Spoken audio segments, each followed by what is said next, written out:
J'ai fait les études dans l'architecture et à la base c'était juste pour mettre un peu de couleur et de gaieté dans les espaces où on habite parce que béton, gris, c'est trash pour moi et les angles droits ça me fait mal aux yeux. Donc du coup je suis un peu partie dans ces histoires d'archi pour ça. Et cette histoire de dôme là, j'avais rencontré des gens déjà qui habitaient dans ces espaces-là, et quand je suis rentrée la première fois dans un dôme, j'ai fait ah ouais, ça c'est bien j'aime bien cet espace-là, il me parle bien. Et puis quelques années après, je me suis sentie enfin je sais pas, il y a eu un truc qui m'a dit vas-y, fais un dôme. Je sais pas quoi, mais ça a été vas-y, fais un dôme.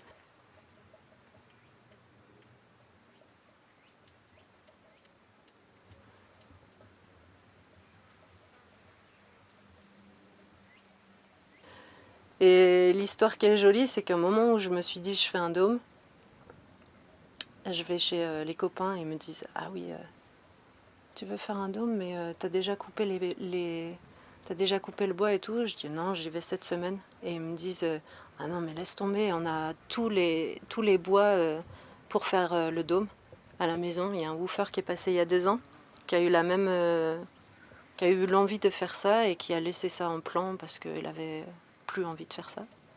Et du coup, j'ai récupéré tous ces bois sur le moment, quoi. Donc c'était chouette. Et après, voilà, moi, le rond me parle bien.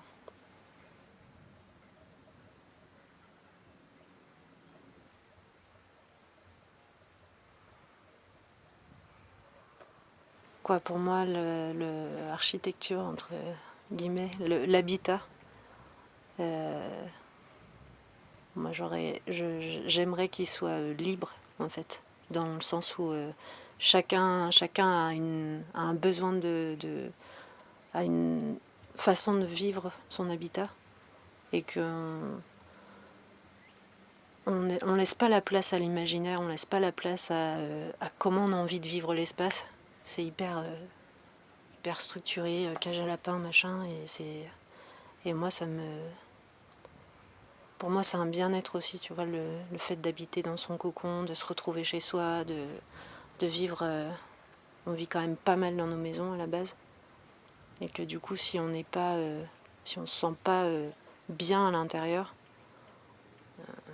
ça pose question quand même pas mal sur. Tu vois, moi ça me pose question, quoi.